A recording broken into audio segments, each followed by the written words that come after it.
પદ્મપુરાણના મહાત્મ્યની વાત કરતા હતા આપણે ગઈકાલે, ત્યારે આ મહાત્મ્યમાં શૌનકાદિ ઋષિઓએ કેટલાક જે પ્રશ્ન પૂછ્યા એમાં એમ કહ્યું કે માયા મોહ નિરાસશ્ચ વૈષ્ણવૈ ક્રિયતે કથમ.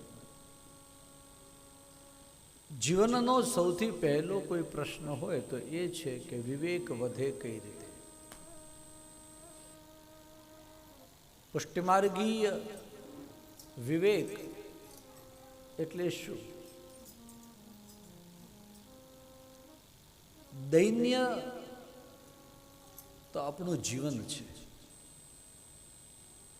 પણ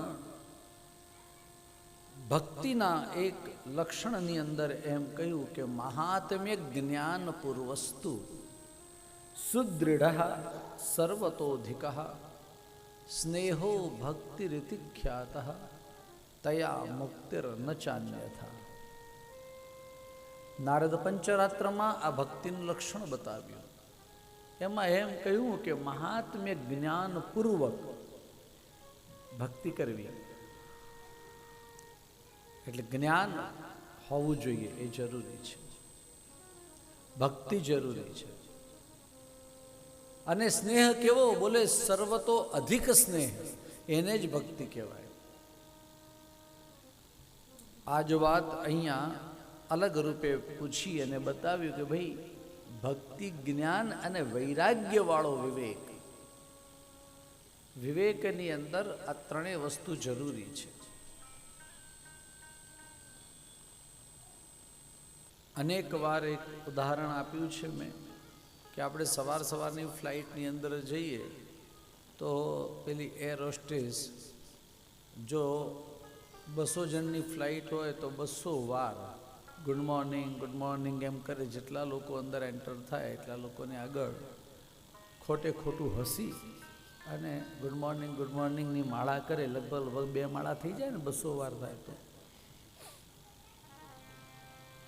અને આમ ઝૂકીને કરે તો તમને વંદન પણ કરે છે, પણ એની અંદર તમારી માટે કોઈ ભક્તિ છે નહીં. અચ્છા, તમે કેટલા મોટા ભગવદીય છો એવું કંઈ એને જ્ઞાન છે? કે તમે કેટલા મોટા બિઝનેસમેન છો, તમારી કેટલી ફેક્ટરી છે ને તમે કેટલા કયા કાર્ય કરો છો એને ખ્યાલ છે? એ પ્રકારનું જ્ઞાન પણ નથી.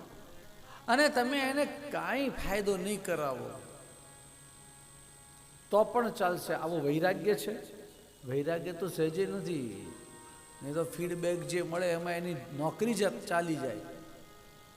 એટલા માટે તમને લડીને પગે લાગે છે, પણ એમાં ભક્તિ નથી, જ્ઞાન નથી, વૈરાગ્ય નથી, છતાંય વિવેક છે.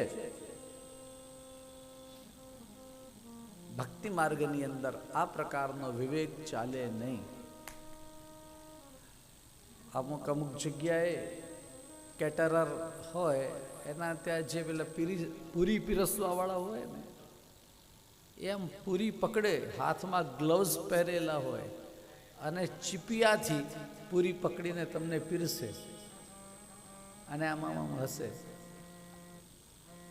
એની અંદર શું કોઈ વિવેક છે એમ લાગે છે તમને? વિવેક તો કદાચ છે, પણ ભક્તિવાળો વિવેક છે? જો ભક્તિવાળો વિવેક હોત તો પહેલા જે હાથ ખાસા કરે, પગમાં ચપ્પલ ઉતારી દે અને તમને પીરસ. સમજ में आ रही बात?